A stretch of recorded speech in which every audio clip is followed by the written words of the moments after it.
your God power. Get everything you ever wanted and live the life of your dreams.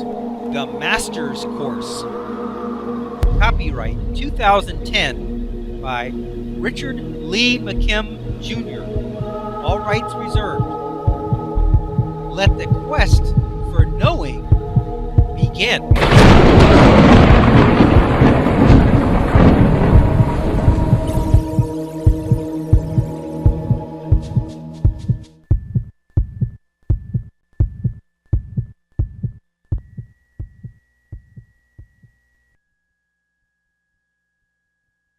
Meaning versus beliefs. Meanings are different than beliefs in very subtle and yet important ways. Once again, meaning is a primary force in the universe. That means it comes first, before belief.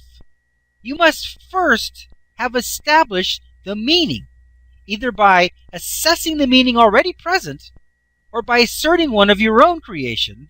Then, and only then, comes belief in the meaning, which then empowers it.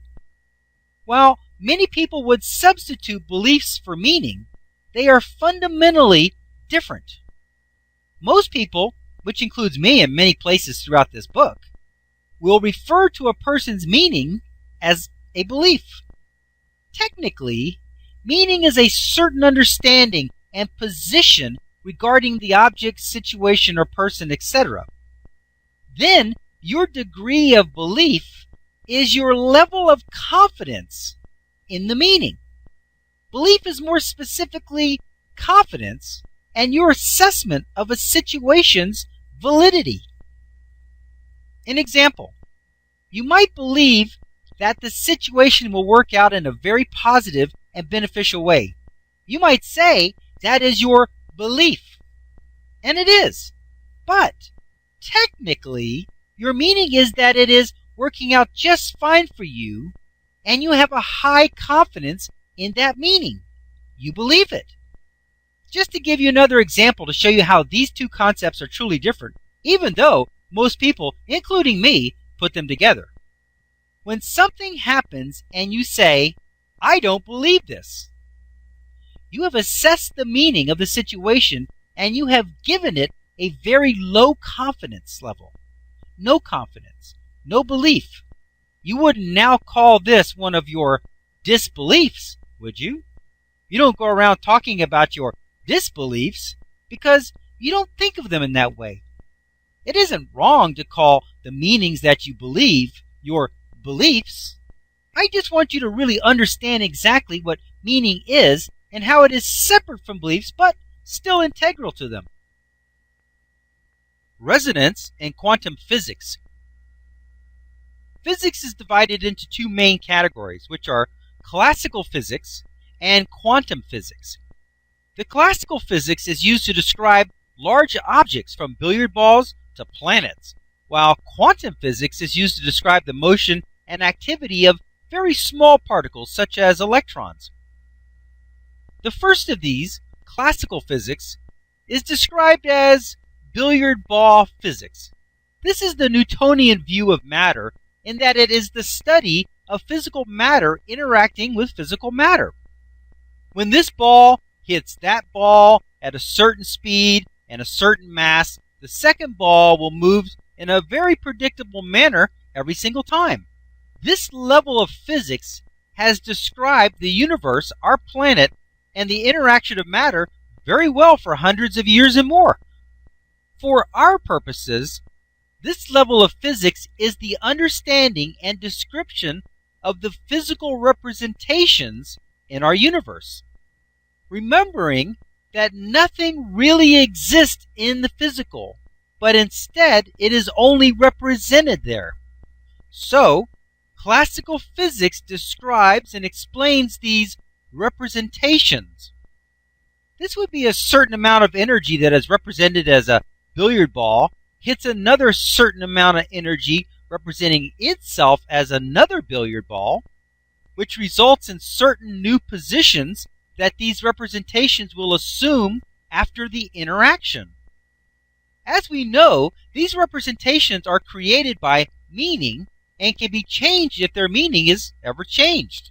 Thus, water can be changed into wine or rocks into bread. It is at this level of consciousness and understanding that matter seems real. It is at this level of understanding that our eyes receive light through the lenses and convert them into electrical chemical impulses in our brains into an image. That is the classical view of physics, that everything really exists and that situations and circumstances are real physical events that must always respond in a certain way. In this way of viewing the world and our universe, we easily predict that if a person has their eyes closed, or they have no eyes at all, then since the light is unable to reach the visual cortex by the system of electrical chemical impulses, the person is unable to see.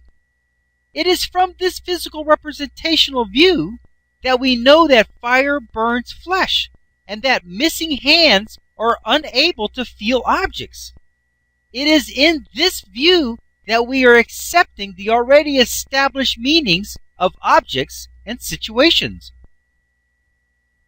In this view of reality, a bullet with a certain weight or mass that is traveling at a certain speed will penetrate flesh and cause a severe wound as a result. Remembering that our own realities will always support our point of view, the viewpoint of classical physics has been verified and substantiated for hundreds of years. Even when there was evidence to the contrary, it was never scientifically provable evidence. It couldn't be replicated, it was discounted, or it was just never came to the attention of the mainstream physicist. Now, we get to the very interesting and most important of these two viewpoints of physics. The second level of physics is known as quantum physics, which deals with the activity and interaction of the most fundamental elements and particles of our universe. At this level, nothing is certain. No actions can be predicted at all. All that quantum physics can predict is possibilities. Nothing is certain, and instead, everything is possible.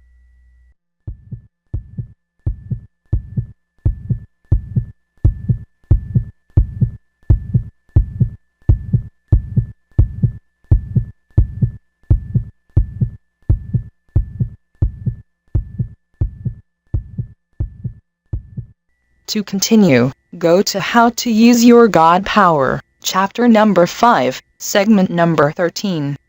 Let your quest for knowing continue.